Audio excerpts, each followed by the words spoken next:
প্রশান্তি জড়িত নিদ্রা মানুষের জীবনের একটা অত্যন্ত গুরুত্বপূর্ণ সুখ এবং প্রয়োজনীয়তাও। দেখতে গেলে এই সংসারের প্রত্যেক পশু পাখি, প্রত্যেক জীব অবশ্যই নিদ্রা প্রাপ্ত করেন, কিন্তু মানুষ, যার মধ্যে বিচার বিবেচনা করার শক্তি অন্যদের থেকে অনেক বেশি, তার কিন্তু ঘুমের কিছু সমস্যা অবশ্যই হয়। কি বলেন? তাই তো। এবার এর কারণ কি? চিন্তা। এবার চিন্তা আমাদের সবার জীবনে আছে। আমরা সকলে জানি যে চিন্তা কখনো আমাদের সাহায্য করে না, তাও আমাদের জীবনে আছে। কেন? চিন্তার মাধ্যমে কি কখনো কোনো সমস্যার সমাধান হয়েছে? অর্থের চিন্তা করলে কি অর্থ লাভ হয়? ভবিষ্যতের চিন্তা করলে কি ভবিষ্যৎ ঠিক হয়ে যায়? স্বাস্থ্যের চিন্তা করলে কি স্বাস্থ্য নিজে থেকেই ঠিক হয়? হয় না। তাহলে এই সব কিছু থেকে আমাদের একটা ছোট্ট শিক্ষা অবশ্যই লাভ করা উচিত। আপনিও আপনার কাঁধ থেকে চিন্তার এই বোঝা নামিয়ে ফেলুন। আর ইচ্ছে, এই সব ইচ্ছে একত্রিত হয়ে আমাদের মনে চিন্তা উৎপন্ন করে। তাই এই চিন্তাগুলিকে ত্যাগ করুন। প্রকৃতির প্রেমের উপর বিশ্বাস রাখুন। মনে রাখবেন, যিনি চিন্তা মুক্ত হবেন তিনি চিতা মুক্ত হবেন। সুখের নিদ্রা প্রাপ্ত করুন, আর নিদ্রায় যাবার আগে আমার সাথে ভালোবেসে বলুন, রাধা রাধা। মহাদেব, সেই দেবতা যিনি মহান, যাকে দেবতাদের দেবতা বলা হয়, যিনি হলেন আমার আরাধ্য। কখনো আপনার মনে এই প্রশ্ন এসেছে যে শিবকেই কেন মহাদেব বলা হয়, অন্য কোনো দেবতাকে কেন বলা হয় না? সেই কারণ মহাদেবের মধ্যে, ওনার মধ্যে এমন এক বিশেষ গুণ রয়েছে যা অন্য কারণ নেই। তা হলো নিঃস্বার্থ হয়ে মানুষের সেবা করা। যদি প্রয়োজন পড়ে, যদি সৃষ্টির পথে বিনাশের কালো মেঘ ছেয়ে থাকে, তখন নিজের প্রাণের চিন্তা না করে হলাহল পান করার জন্য প্রস্তুত থাকেন মহাদেব। আর এই অদ্বিতীয় ত্যাগের জন্যই শিবকে মহাদেব বলে ডাকা হয়। এবার যদি কোনো মানুষও নিঃস্বার্থ ভাবনার দ্বারা নিজেকে অর্পণ করে দেয় এই জগতের কল্যাণের জন্য, মানুষের সেবার জন্য, তাহলে তিনিও মহাপুরুষ, মহামানব হতে পারেন। যদি কেউ অভুক্ত থাকেন, তাহলে নিজের থালা থেকে অর্ধেক খাবার তাকে দিয়ে দিন। যদি কেউ অসুস্থ হন, তাহলে তাকে সেবা করার, চিকিৎসা করার চেষ্টা করুন। এই জীবন শুধু নিজের জন্য নয়, অন্যদের প্রতি, সমস্ত সংসারের প্রতি উৎসর্গ করুন। যদি এইসব মানুষ শিখে যান, তাহলে তিনি মহাদেবের পথে অগ্রসর হতে পারেন। যদি মানুষ নিঃস্বার্থ ভাবনার দ্বারা এই সংসারের সেবা করতে শিখে যান, তাহলে তিনি নিশ্চিত রূপে মহামানব অবশ্যই হতে পারবেন। আসুন আমার সাথে ভালোবেসে বলুন, রাধা রাধা। স্বর্ণ, হিরে, মুক্ত, মানিক, এই সব কিছুকে আগে পাথর বলা হতো। তাহলে এমন কি হলো যে এদের রত্ন বলা হয়? আর রত্ন তা বাস্তবে আসলে কি? এটা হলো সেই পাথর যাকে আগে আগুনের তাপ সহ্য করতে হয়েছে, পরখ করা হয়েছে, যাচাই করা হয়েছে, এদের কাটার চেষ্টা করা হয়েছে, কিন্তু তারা কখনোই নষ্ট হয়নি, বরং তারা আরো উদ্ভাসিত হয়েছে, আরো উজ্জ্বল হয়েছে, এই সংসারে আরো প্রকাশ ছড়িয়ে দিয়েছে। সেই জন্য এরা হলো এত অমূল্য, সেই জন্য এরা হলো বহুমূল্য, সেই জন্য এদের রত্ন বলা হয়। এবার মানুষের কাছেও এই নির্বাচনের অধিকার রয়েছে যে আমরা শুধু পাথর হয়ে থাকব নাকি রত্ন হয়ে থাকব। কিভাবে? আমাদের জীবনেও অনেক সমস্যা রয়েছে, বাধা আছে, বিপত্তি আছে। আমরা সেই বাধার তাপে উত্তপ্ত হই, এই সমস্যা আমাদের কাটার চেষ্টা করে। অনেক মানুষ বিভিন্ন পরিস্থিতি আমাদের ভাঙার চেষ্টা করে, কিন্তু আমাদের নষ্ট হলে চলবে না। যেভাবে এই রত্ন সমস্যার সম্মুখীন হয়ে পাথর থেকে রত্ন হয়েছে, সেইভাবেই আমাদেরও আমাদের সমস্যার সম্মুখীন হয়ে রত্ন হয়ে উঠতে হবে, এই সংসারে প্রকাশের স্রোত হয়ে উঠতে হবে। তাহলে এটাই করুন, আর আমার সাথে ভালোবেসে বলুন, রাধা রাধা। সংসারে সব থেকে বড় শক্তি আসলে কি? কেউ বলবেন শারীরিক শক্তি, কেউ বলবেন অস্ত্রের শক্তি, কেউ বলবেন জ্ঞানের শক্তি।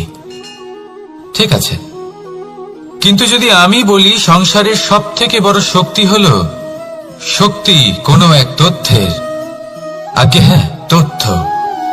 এই তথ্য নিজেই কিন্তু খুব শক্তিশালী, অত্যন্ত শক্তিশালী অস্ত্র হলো এই তথ্য।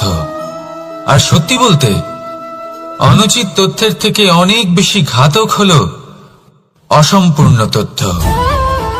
যেরকম আজ শাম্ব রুক্মির সাথে করেছে, ওকে অসম্পূর্ণ তথ্য দিয়েছে, তার ফলে বিনাশ হলো। যদি এইভাবেই আপনার কাছেও কোনো অসম্পূর্ণ তথ্য আসে, আর যদি আপনি তা পরখ না করে দেখেন, যাচাই না করে দেখেন, আর নিজের কর্ম করেন, তাহলে উত্থানের বদলে আপনি পতনের সম্মুখীন হবেন। বিকাশের বদলে আপনার বিনাশ হয়ে যাবে। মনে রাখবেন একটা অত্যন্ত গুরুত্বপূর্ণ কথা, সঠিক তথ্য পাওয়া সঠিক তথ্য দেওয়ার থেকে অনেক বেশি গুরুত্বপূর্ণ। আশা করি এই কথা আপনি বুঝেছেন। জীবনে যখনই কোনো তথ্য আপনি পাবেন, সেই বিষয়ে ভেবে দেখুন, পরখ করে দেখুন, যাচাই করুন, তারপর নিজের কর্ম করুন। আর আমার সাথে ভালোবেসে বলুন, রাধা রাধা। ধর্ম এবং প্রেম, এই দুই হলো একই মুদ্রার দুই পিঠ। যদি এদের মধ্যে কোনোটা নষ্ট হয়ে যায়, তাহলে দ্বিতীয়টাও থাকে না। কখনো ভেবেছেন এমন কেন হয়? তার জন্য আগে আপনাকে বুঝতে হবে যে ধর্ম আসলে কি। ধর্ম সেটাই যা এই সংসারের প্রত্যেক মানুষকে একে অপরের সাথে সুখ এবং শান্তিতে থাকতে প্রেরণা যোগায়। এই প্রেরণার আধার হলো প্রেম। প্রেম সেটাই যা আপনার মধ্যে অন্য কারোর প্রতি করুণাবোধ জাগিয়ে তোলে, সম্মান জাগিয়ে তোলে। এবার যদি প্রেম চলে যায়, তাহলে সবার আগে বিনাশ হবে সম্মান আর করুণাবোধের। এবার যেখানে না প্রেম রয়েছে, না সম্মান রয়েছে, না করুণা রয়েছে, সেখানে ধর্ম কিভাবে বাস করবে? অশুভ ইচ্ছে জাগ্রত হয়ে ওঠে, ক্রোধ জাগ্রত হয়ে ওঠে, অহংকার জাগ্রত হয়ে ওঠে, আর তারপর আরম্ভ হয় অধর্মের। তাই যা যা ভাবনা আপনার অন্তরে প্রবেশ করছে, করতে দিন, কিন্তু যাই হোক না কেন, এই প্রেমকে নিজের থেকে দূরে যেতে দেবেন না। এই প্রেমকে চিরকাল নিজের কাছে রাখুন, নিজের হৃদয়। আর এই প্রেম ভাব নিয়ে বলুন, রাধা রাধা। মানুষের জীবনে উন্নতি লাভ করার জন্য তিনটি স্তম্ভের প্রয়োজন হয়। প্রথম স্তম্ভ শিক্ষা। এই শিক্ষা আমাদের জ্ঞান প্রদান করে। দ্বিতীয় স্তম্ভ ব্যবসা, যার দ্বারা আমরা ধন উপার্জন করি। তৃতীয় স্তম্ভ হলো আমাদের ঈশ্বর, আমাদের ইষ্ট। এনার সাথে যদি আমরা জুড়ে থাকতে পারি, তাহলে এমন একটা মানসিক বল আপনি লাভ করবেন যেটা এই সংসারে আর কোথাও পাওয়া সম্ভব নয়। কিন্তু মানুষ অনেক সময় জীবনে এই তিনটি স্তম্ভ লাভ করা সত্ত্বেও সামনে অগ্রসর হতে পারেন না। তখনও জীবনে কঠিন পরিস্থিতি আসতেই থাকে। এমনটা ঠিক কেন হয়? কারণ সে জীবনে এই তিনটি স্তম্ভ লাভ করে নেয়, জীবনে প্রয়োগও করে, কিন্তু তার ভিতের কথা সে ভুলেই যায়। যেমন প্রথম স্তম্ভ অর্থাৎ শিক্ষা। এই শিক্ষার আধার হলো শুভ চেতনা। যদি অন্তরে শুভ চেতনা না থাকে, তাহলে এই শিক্ষার কোনো গুরুত্ব থাকে না। দ্বিতীয় স্তম্ভ ব্যবসা। পরিশ্রম করে উপার্জন করতে হবে, এই কথাটা আমরা সবাই জানি এবং সবাই চেষ্টাও করি। কিন্তু ব্যবসা করতে করতে আমরা এটা ভুলে যাই আমাদের ব্যবহার কেমন হয়ে পড়েছে। এই ব্যবহার যদি শুভ হয়, তাহলে আমাদের উপার্জন আস্তে আস্তে একটা স্থির জায়গায় এসে পৌঁছবে। এবং তৃতীয় স্তম্ভ আমাদের ভগবান। যদি ওনার শরণে আপনি যেতে চান, তাহলে তার পূর্বে নিজের মা বাবাকে সেবা করুন, তাদের যত্ন করুন, তাদেরকে ভালোবাসুন, কারণ ওনারাই হলেন এই সংসারে আপনার সব থেকে বড় ইষ্ট। তাহলে তিন স্তম্ভের সাথে সাথে তাদের আধারকেও নিজের জীবনে প্রাধান্য দিন। কোনো সমস্যা আসবে না, জীবনে একের পর এক উন্নতি করবেন এবং এই মন প্রসন্ন হয়ে বলবে, রাধা রাধা। সুখ, দুঃখ এবং শক্তি, এই তিন হলো এই সংসারের ত্রিদেবের মতো। আমাদের জীবনে যা কিছু ঘটছে এই তিনটির ভিত্তির উপরেই হচ্ছে। আসলে এই সংসারের একটা নিয়ম আছে, যখনই আপনি কিছু লাভ করেন এই সংসার আপনার পরীক্ষা নেয়। এটা জানার জন্য আপনার পরীক্ষা নেয় যে আপনি যা কিছুই লাভ করেছেন আপনি কি আদৌ সেটার যোগ্য কিনা। ঠিক সেইভাবেই এই সুখ, দুঃখ এবং শক্তি আপনার পরীক্ষা নিয়ে থাকে। যখন সুখ আসে তখন সে আপনার পরীক্ষা নেয় যে আপনার মধ্যে অহংবোধ জাগ্রত হয়নি তো। যদি অহংবোধ চলে আসে তাহলে সুখ সেখানেই সঙ্গ ত্যাগ করে। দুঃখ আপনার ধৈর্যের পরীক্ষা নিতে থাকে, আর যদি আপনার মধ্যে ধৈর্য না থাকে তাহলে এটা আপনাকে আরো বেশি দুঃখের গভীর অন্ধকারে ঠেলে দেবে। সেখানে শক্তি পরীক্ষা নেয় আপনার বিনম্রতার। যদি আপনি বিনম্র না হন তাহলে হয় এই শক্তি আপনার সঙ্গ ত্যাগ করবে, নয় এই শক্তি বিনম্রতার অভাবে আপনার পতনের কারণ হতে পারে। এই সংসারে যে কোনো ব্যক্তি যিনি এই পরীক্ষায় উত্তীর্ণ হয়ে থাকেন এই জীবনে তিনি সাফল্য লাভ করেন। আসুন আমার সাথে ভালোবেসে বলুন, রাধা রাধা। ভয়ের সাথে আমরা সবাই পরিচিত, কষ্ট আমরা সবাই পেয়েছি। কখনো কখনো আমরা অসুস্থ হয়ে পড়ি, আর এমন সময় হলে মাতার মমতা, কখনো বাবার স্নেহ, কখনো বন্ধুদের পাশে থাকার অনুভূতি আমাদের রোগ নিরাময়ে সাহায্য করে। কখনো যদি আমরা নিরাশ হয়ে পড়ি তখন যদি আমাদের কোনো আপনজন আমাদের দুটো ভালো কথা বলে তখন আমাদের মনোবল বেড়ে যায়। ঠিক তেমন সংসারের এই রঙ্গমঞ্চে যদি আপনি পীড়িত অনুভব করেন, কিছু শুভ কথা আলোচনা করুন, কিছু স্তুতি গান করুন, কিছু মুহূর্তের জন্য হলেও নিজের ইষ্টদেবের কথা স্মরণ করুন আর প্রার্থনা করুন। সাহস বাড়বে, শক্তিও বৃদ্ধি পাবে এবং সামনে এগিয়ে চলার পথও দেখতে পাবেন। তখন এই মন প্রসন্ন হয়ে বলবে, রাধা রাধা। এই সংসারে কখনো কোনো ব্যক্তিকে তার বাইরের পোশাক দেখে বিচার করার চেষ্টা করবেন না, এটা খুব বড় ভুল করবেন। যেমন আমরা জীবনে অনেক সময় এমন করি, ধরুন কোথাও একটা গাছ দেখলাম, খুব বিশাল আকারের একটা গাছ যেটা মাটির থেকে অনেক উঁচুতে পৌঁছে গেছে, যার বিশাল শাখা আছে। সেগুলো দেখে আমরা ভাবি যে এই গাছে হয়তো কত সুস্বাদু ফল আছে, আমরা সেই গাছের পরিচর্যা করতে থাকি। আবার অন্যদিকে হলো একটি তৃণ যেটা মাটি থেকে কিছুটা উঁচুতে পৌঁছেছে, কিন্তু সেই তৃণর নিচে, মাটির নিচে অত্যন্ত সুস্বাদু ফল বা সবজি জন্ম নেয়, যা আমাদের স্বাস্থ্যের পক্ষে অত্যন্ত উপকারী। সেই জন্য কখনো আবরণ দেখে কাউকে বিচার করতে চেষ্টা করবেন না, তার বদলে এটা বোঝার চেষ্টা করুন যে আপনার সামনে যে ব্যক্তি আছে বা বস্তু আছে তার বিশেষত্ব কি। যদি এই বিশেষত্ব বোঝার ক্ষমতা আপনি অর্জন করেন, যদি এই শিল্প আপনি নিজের ভেতরে জাগ্রত করেন, তাহলে এই সংসারে বিশেষত্ব কি সেটা আপনি জানতে পারবেন। আর এই সমস্ত খেলা দৃষ্টি থেকে নয়, দৃষ্টিভঙ্গি থেকে জন্ম নেয়। দৃষ্টিভঙ্গি সবসময় শুভ রাখুন আর আমার সাথে ভালোবেসে বলুন, রাধা রাধা।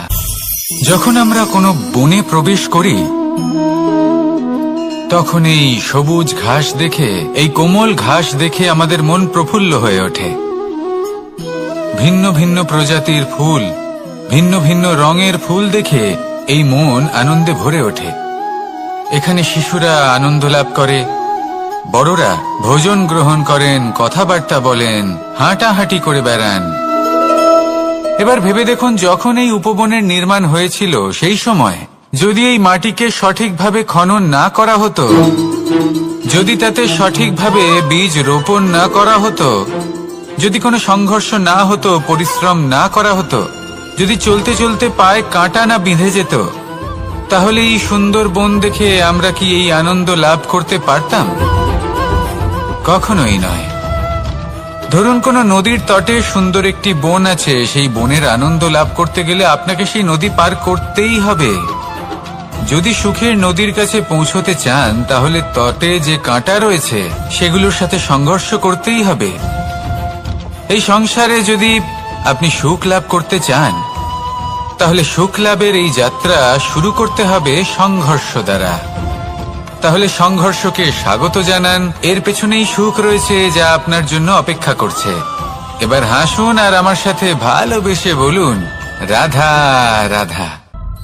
সংসারে আমাদের জীবনের সবথেকে বড় দোষ কি আপনি জানেন? কেউ বলবেন লোভ, কেউ বলবেন লালসা, কেউ বলবেন অসত্য। দেখুন, দুঃখের মূল কারণ হল পরিশ্রম না করা। কিছু মানুষ ভাবেন যে আমি জীবনে কোনো পরিশ্রম করব না, অথচ আমি সবকিছু প্রাপ্ত করতে চাই। আর এমন এক কারণের জন্যই দূতের মতো খেলা আমাদের জীবনে প্রবেশ করার সুযোগ পায়। দূত। এই দূত আসলে কি? দূত অর্থাৎ কোনো পরিশ্রম ছাড়াই অন্য কেউ পরিশ্রম করে যা অর্জন করেছেন, যে সুখ সুবিধা অর্জন করেছেন, তা নিজের জন্য শুধুমাত্র একটা খেলার মাধ্যমে নিজের করে নেবার ইচ্ছে। আর এই ইচ্ছে অত্যন্ত বিনাশকারী হতে পারে। এই ইচ্ছে যদি আপনার বিবেক, আপনার মন, আপনার চেতনা, আপনার ভাবনা প্রবাহিত করে ফেলে, তারপরে আপনি চেষ্টা করতে শুরু করে দেবেন, আর সেইখান থেকেই আপনার পতন শুরু হবে। এই চেষ্টা করবেন যে অন্য কারোর জীবনের সমস্ত ধন, তার সমস্ত জীবন সম্পূর্ণভাবে নিজের করে নেওয়ার। কারণ প্রথমে আশা জাগ্রত হয়, আর এই আশা হতাশায় পরিণত হতে সময় লাগে না। এই হতাশা কুণ্ঠায় পরিণত হতে সময় লাগে না, কুণ্ঠা লোভে পরিণত হতে সময় লাগে না, আর এই লোভ প্রতিশোধ স্পৃহাতে পরিণত হতে সময় লাগে না। আর যখন এই সব কিছু হয়, আপনি দুষ্ট হয়ে যান। আর সবাই জানেন যে প্রত্যেক দুষ্ট ব্যক্তির পতন হলো অবশ্যম্ভাবী। তাই নিজেকে দূতের থেকে দূরে রাখুন আর পরিশ্রমকে নিজের কাছে টেনে নিন। জীবনে আপনার যা যা স্বপ্ন রয়েছে, যা আপনি করতে চান, শুধুই পরিশ্রম দ্বারা অর্জন করুন। তাহলে তাই করুন আর আমার সাথে ভালোবেসে বলুন, রাধা রাধা। জীবনে কিছু শেখা অত্যন্ত গুরুত্বপূর্ণ। এবার কি কি শিখতে হবে সেই সব শেখানোর জন্য অনেক শিক্ষক রয়েছেন, কিন্তু কি শিখবেন না আর কি করবেন না, এটা আমাদের নিজের অভিজ্ঞতা দিয়ে শিখতে হয়।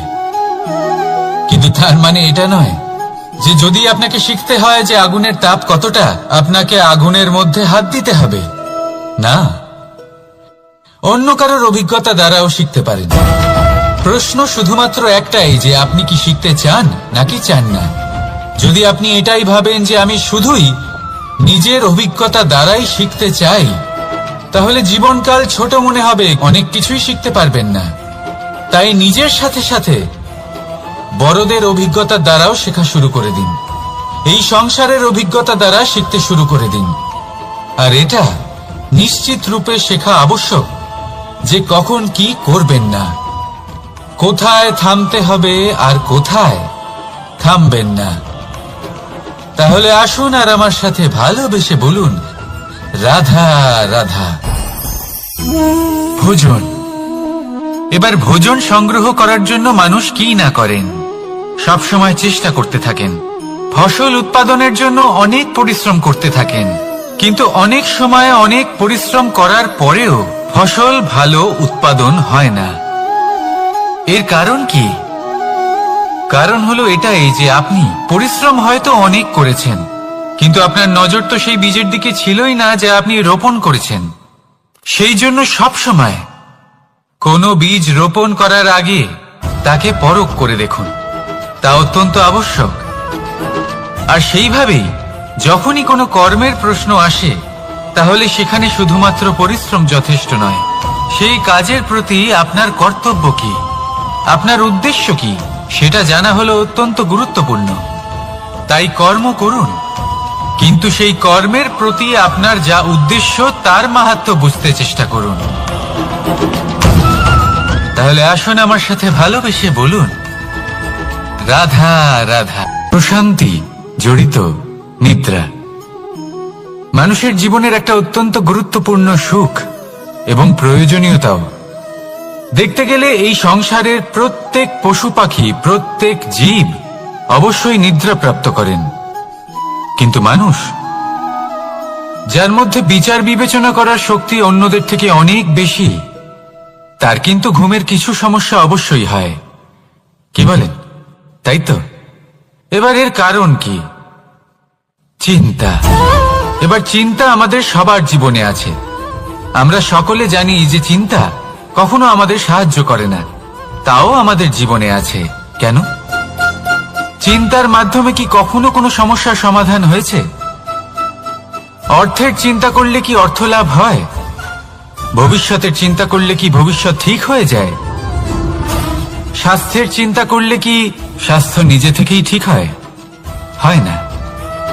তাহলে এই সব কিছু থেকে আমাদের একটা ছোট্ট শিক্ষা অবশ্যই লাভ করা উচিত। আপনিও আপনার কাঁধ থেকে চিন্তার এই বোঝা নামিয়ে ফেলুন।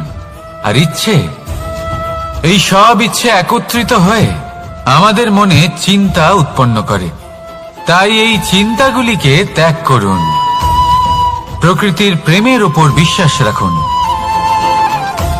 মনে রাখবেন, যিনি চিন্তা মুক্ত হবেন তিনি চিতা মুক্ত হবেন।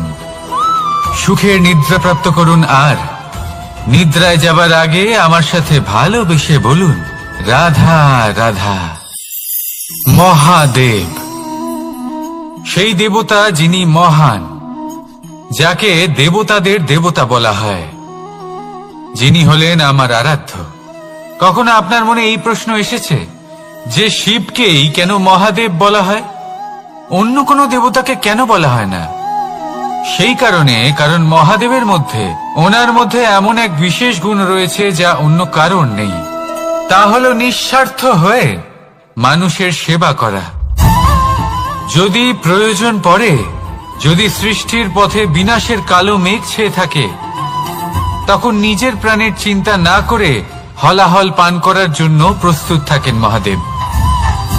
আর এই অদ্বিতীয় ত্যাগের জন্যই শিবকে মহাদেব বলে ডাকা হয়। এবার যদি কোনো মানুষও নিঃস্বার্থ ভাবনার দ্বারা নিজেকে অর্পণ করে দেয় এই জগতের কল্যাণের জন্য, মানুষের সেবার জন্য, তাহলে তিনিও মহাপুরুষ, মহামানব হতে পারেন।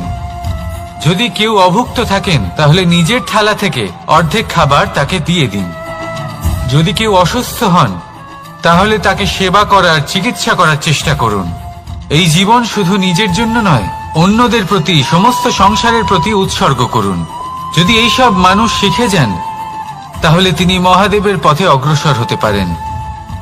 যদি মানুষ নিঃস্বার্থ ভাবনার দ্বারা এই সংসারের সেবা করতে শিখে যান, তাহলে তিনি নিশ্চিত রূপে মহামানব অবশ্যই হতে পারবেন। আসুন আমার সাথে ভালোবেসে বলুন, রাধা রাধা। স্বর্ণ, হিরে, মুক্ত, মানিক, এই সব কিছুকে আগে পাথর বলা হতো। তাহলে এমন কি হলো যে এদের রত্ন বলা হয়? আর রত্ন তা বাস্তবে আসলে কি? এটা হলো সেই পাথর যাকে আগে আগুনের তাপ সহ্য করতে হয়েছে, পরখ করা হয়েছে, যাচাই করা হয়েছে, এদের কাটার চেষ্টা করা হয়েছে, কিন্তু তারা কখনোই নষ্ট হয়নি, বরং তারা আরো উদ্ভাসিত হয়েছে, আরো উজ্জ্বল হয়েছে, এই সংসারে আরো প্রকাশ ছড়িয়ে দিয়েছে। সেই জন্য এরা হলো এত অমূল্য, সেই জন্য এরা হলো বহুমূল্য, সেই জন্য এদের রত্ন বলা হয়। এবার মানুষের কাছেও এই নির্বাচনের অধিকার রয়েছে যে আমরা শুধু পাথর হয়ে থাকব নাকি রত্ন হয়ে থাকব। কিভাবে? আমাদের জীবনেও অনেক সমস্যা রয়েছে, বাধা আছে, বিপত্তি আছে।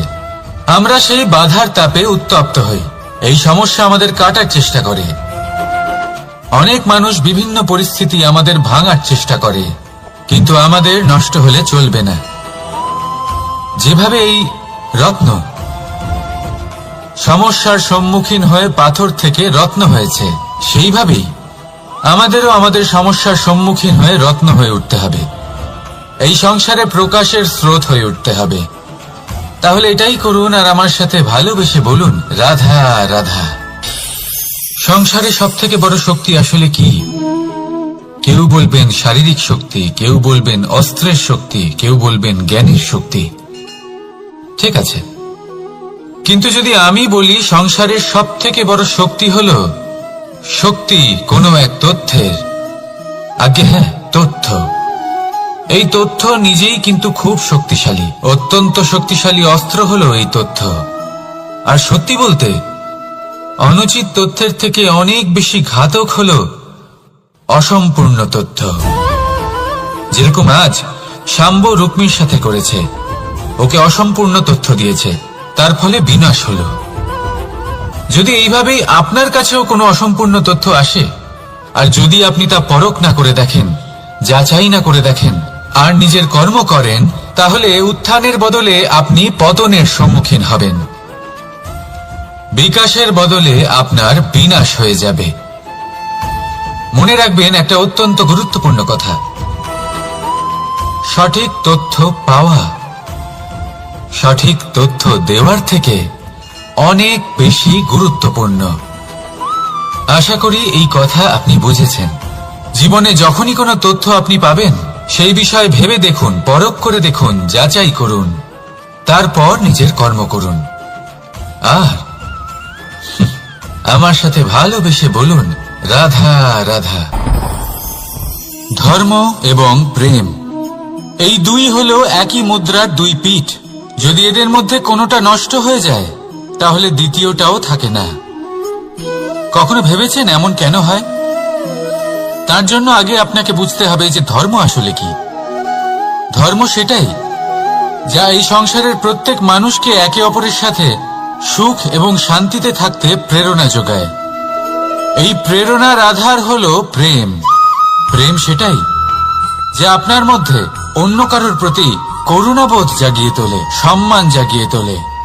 এবার যদি প্রেম চলে যায়, তাহলে সবার আগে বিনাশ হবে সম্মান আর করুণাবোধের। এবার যেখানে না প্রেম রয়েছে, না সম্মান রয়েছে, না করুণা রয়েছে, সেখানে ধর্ম কিভাবে বাস করবে? অশুভ ইচ্ছে জাগ্রত হয়ে ওঠে, ক্রোধ জাগ্রত হয়ে ওঠে, অহংকার জাগ্রত হয়ে ওঠে, আর তারপর আরম্ভ হয় অধর্মের। তাই যা যা ভাবনা আপনার অন্তরে প্রবেশ করছে, করতে দিন, কিন্তু যাই হোক না কেন, এই প্রেমকে নিজের থেকে দূরে যেতে দেবেন না। এই প্রেমকে চিরকাল নিজের কাছে রাখুন, নিজের হৃদয়। আর এই প্রেম ভাব নিয়ে বলুন, রাধা রাধা। মানুষের জীবনে উন্নতি লাভ করার জন্য তিনটি স্তম্ভের প্রয়োজন হয়। প্রথম স্তম্ভ শিক্ষা। এই শিক্ষা আমাদের জ্ঞান প্রদান করে। দ্বিতীয় স্তম্ভ ব্যবসা, যার দ্বারা আমরা ধন উপার্জন করি। তৃতীয় স্তম্ভ হলো আমাদের ঈশ্বর, আমাদের ইষ্ট। এনার সাথে যদি আমরা জুড়ে থাকতে পারি, তাহলে এমন একটা মানসিক বল আপনি লাভ করবেন যেটা এই সংসারে আর কোথাও পাওয়া সম্ভব নয়। কিন্তু মানুষ অনেক সময় জীবনে এই তিনটি স্তম্ভ লাভ করা সত্ত্বেও সামনে অগ্রসর হতে পারেন না। তখনও জীবনে কঠিন পরিস্থিতি আসতেই থাকে। এমনটা ঠিক কেন হয়? কারণ সে জীবনে এই তিনটি স্তম্ভ লাভ করে নেয়, জীবনে প্রয়োগও করে, কিন্তু তার ভিতের কথা সে ভুলেই যায়। যেমন প্রথম স্তম্ভ অর্থাৎ শিক্ষা। এই শিক্ষার আধার হলো শুভ চেতনা। যদি অন্তরে শুভ চেতনা না থাকে, তাহলে এই শিক্ষার কোনো গুরুত্ব থাকে না। দ্বিতীয় স্তম্ভ ব্যবসা। পরিশ্রম করে উপার্জন করতে হবে, এই কথাটা আমরা সবাই জানি এবং সবাই চেষ্টাও করি। কিন্তু ব্যবসা করতে করতে আমরা এটা ভুলে যাই আমাদের ব্যবহার কেমন হয়ে পড়েছে। এই ব্যবহার যদি শুভ হয়, তাহলে আমাদের উপার্জন আস্তে আস্তে একটা স্থির জায়গায় এসে পৌঁছবে। এবং তৃতীয় স্তম্ভ আমাদের ভগবান। যদি ওনার স্মরণে আপনি যেতে চান, তাহলে তার পূর্বে নিজের মা বাবাকে সেবা করুন, তাদের যত্ন করুন, তাদেরকে ভালোবাসুন, কারণ ওনারাই হলেন এই সংসারে আপনার সব থেকে বড় ইষ্ট। তাহলে তিন স্তম্ভের সাথে সাথে তাদের আধারকেও নিজের জীবনে প্রাধান্য দিন। কোনো সমস্যা আসবে না, জীবনে একের পর এক উন্নতি করবেন এবং এই মন প্রসন্ন হয়ে বলবে, রাধা রাধা। সুখ, দুঃখ এবং শক্তি, এই তিন হলো এই সংসারের ত্রিদেবের মতো। আমাদের জীবনে যা কিছু ঘটছে এই তিনটির ভিত্তির উপরেই হচ্ছে। আসলে এই সংসারের একটা নিয়ম আছে, যখনই আপনি কিছু লাভ করেন এই সংসার আপনার পরীক্ষা নেয়। এটা জানার জন্য আপনার পরীক্ষা নেয় যে আপনি যা কিছুই লাভ করেছেন আপনি কি আদৌ সেটার যোগ্য কিনা। ঠিক সেইভাবেই এই সুখ, দুঃখ এবং শক্তি আপনার পরীক্ষা নিয়ে থাকে। যখন সুখ আসে তখন সে আপনার পরীক্ষা নেয় যে আপনার মধ্যে অহংবোধ জাগ্রত হয়নি তো। যদি অহংবোধ চলে আসে তাহলে সুখ সেখানেই সঙ্গ ত্যাগ করে। দুঃখ আপনার ধৈর্যের পরীক্ষা নিতে থাকে, আর যদি আপনার মধ্যে ধৈর্য না থাকে তাহলে এটা আপনাকে আরো বেশি দুঃখের গভীর অন্ধকারে ঠেলে দেবে। সেখানে শক্তি পরীক্ষা নেয় আপনার বিনম্রতার। যদি আপনি বিনম্র না হন তাহলে হয় এই শক্তি আপনার সঙ্গ ত্যাগ করবে, নয় এই শক্তি বিনম্রতার অভাবে আপনার পতনের কারণ হতে পারে। এই সংসারে যে কোনো ব্যক্তি যিনি এই পরীক্ষায় উত্তীর্ণ হয়ে থাকেন এই জীবনে তিনি সাফল্য লাভ করেন। আসুন আমার সাথে ভালোবেসে বলুন, রাধা রাধা। ভয়ের সাথে আমরা সবাই পরিচিত, কষ্ট আমরা সবাই পেয়েছি। কখনো কখনো আমরা অসুস্থ হয়ে পড়ি, আর এমন সময় হলে মাতার মমতা, কখনো বাবার স্নেহ, কখনো বন্ধুদের পাশে থাকার অনুভূতি আমাদের রোগ নিরাময়ে সাহায্য করে। কখনো যদি আমরা নিরাশ হয়ে পড়ি, তখন যদি আমাদের কোনো আপনজন আমাদের দুটো ভালো কথা বলে তখন আমাদের মনোবল বেড়ে যায়। ঠিক তেমন সংসারের এই রঙ্গমঞ্চে যদি আপনি পীড়িত অনুভব করেন, কিছু শুভ কথা আলোচনা করুন, কিছু স্তুতি গান করুন, কিছু মুহূর্তের জন্য হলেও নিজের ইষ্টদেবের কথা স্মরণ করুন আর প্রার্থনা করুন। সাহস বাড়বে, শক্তিও বৃদ্ধি পাবে এবং সামনে এগিয়ে চলার পথও দেখতে পাবেন। তখন এই মন প্রসন্ন হয়ে বলবে, রাধা রাধা। এই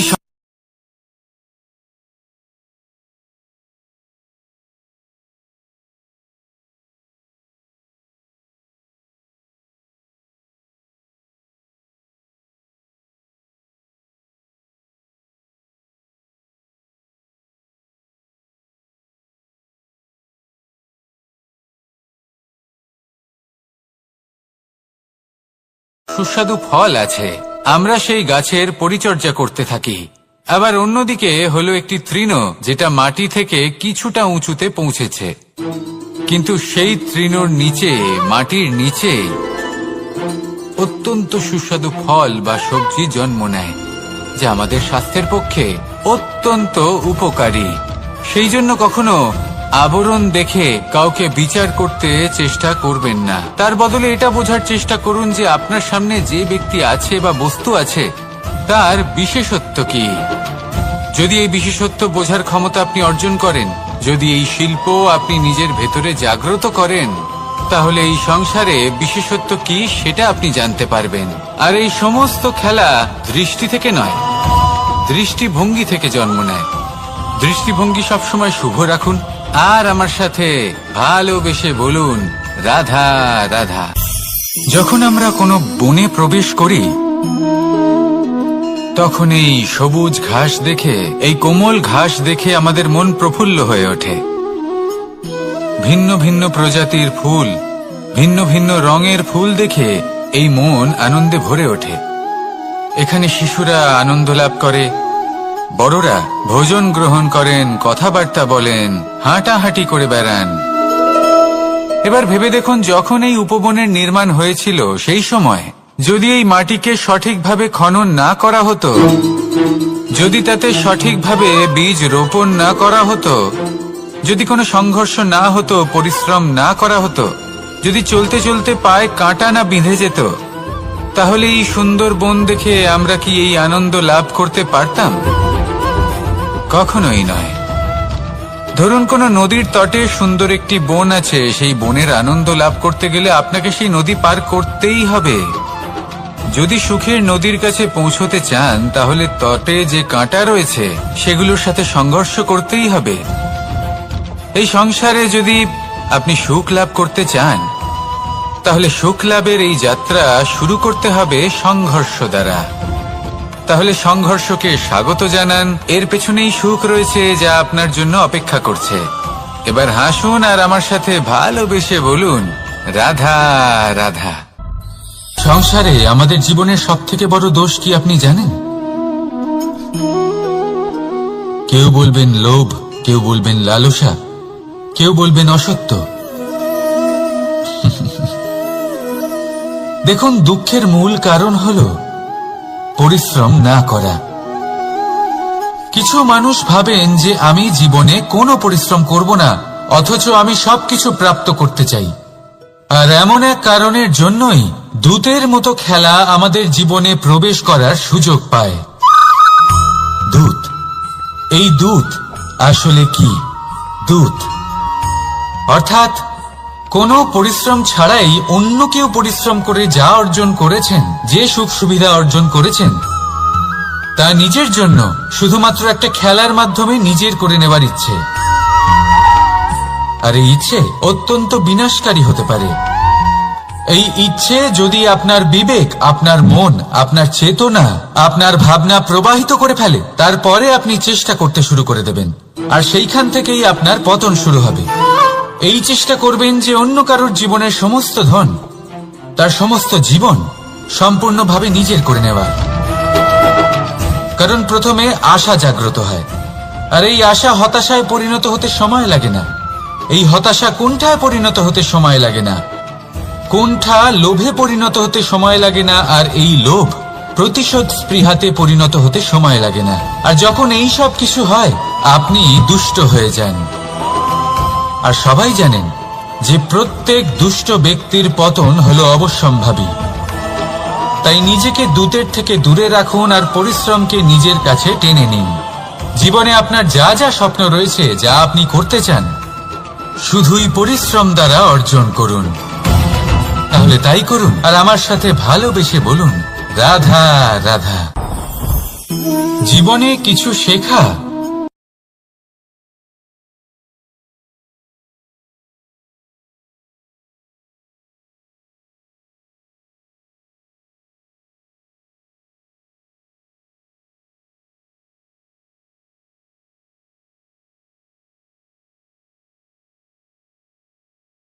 আগুনের তাপ কতটা, আপনাকে আগুনের মধ্যে হাত দিতে হবে না, অন্য কারোর অভিজ্ঞতা দ্বারাও শিখতে পারেন। প্রশ্ন শুধুমাত্র একটাই যে আপনি কি শিখতে চান নাকি চান না। যদি আপনি এটাই ভাবেন যে আমি শুধুই নিজের অভিজ্ঞতা দ্বারাই শিখতে চাই, তাহলে জীবনকাল ছোট মনে হবে, অনেক কিছুই শিখতে পারবেন না। তাই নিজের সাথে সাথে বড়দের অভিজ্ঞতা দ্বারাও শেখা শুরু করে দিন। এই সংসারের অভিজ্ঞতা দ্বারা শিখতে শুরু করে দিন। আর এটা নিশ্চিত রূপে শেখা আবশ্যক যে কখন কি করবেন না, কোথায় থামতে হবে আর কোথায় থামবেন না। তাহলে আসুন আর আমার সাথে ভালোবেসে বলুন, রাধা রাধা। আমাদের সকলের জীবনেই দুই ধরনের ব্যক্তি থাকেন, বন্ধু এবং শত্রু। তারা হলেন আমাদের প্রিয় বন্ধু, যারা আমাদের জীবনে সবসময় আমাদের পাশে থাকেন। কখনো কখনো আমরা তাদের জন্য কিছুই করি না, তাও তারা আমাদের আনন্দ প্রদান করেন, ভালোবাসা প্রদান করেন। আর অন্যদিকে থাকে আমাদের শত্রু। দেখতে গেলে যখন আমরা জন্ম নিই তখন কিন্তু আমাদের কোনো বন্ধু থাকে না, আমাদের কোনো শত্রুও থাকে না। কিন্তু যত ধীরে ধীরে আমরা জীবনে এগোতে থাকি, আমাদের বয়স বাড়তে থাকে, তখন আমাদের বন্ধু আর শত্রু এই দুইয়ের সংখ্যা বাড়তে থাকে। আর সেই সবকিছু নির্ভর করছে আমাদের কথার ওপর এবং আমাদের ব্যবহারের ওপর। এবারে আপনি যদি কোনো ব্যক্তিকে স্বাগত জানান উদার চিত্তে, ভালোবেসে, তাহলে সেই ব্যক্তি আপনার বন্ধু হবেই হবে। কিন্তু যদি আপনি নিজে হাতে কাউকে সামনে অগ্রসর হতে বাধা দেন, বিনা কারণে তার সাথে খারাপ ব্যবহার করেন, তাহলে তার মনে শত্রুতার বোধ অবশ্যই জেগে উঠবে। আর রইল বিষয় কথার, যদি আপনার কথা মধুর হয় তাহলে সবাইকে আপনি আপন করে নিতে পারবেন। এই কথাই যদি কটু হয় তাহলে আপনার আপনজনেরাও দূরে চলে যেতে পারে। তাই নিজের কথার উপর সংযম রাখুন এবং নিজের আচরণ উদার করে তুলুন। জীবনে সুখে সুখ থাকবে। আসুন আমার সাথে ভালোবেসে বলুন, রাধা রাধা।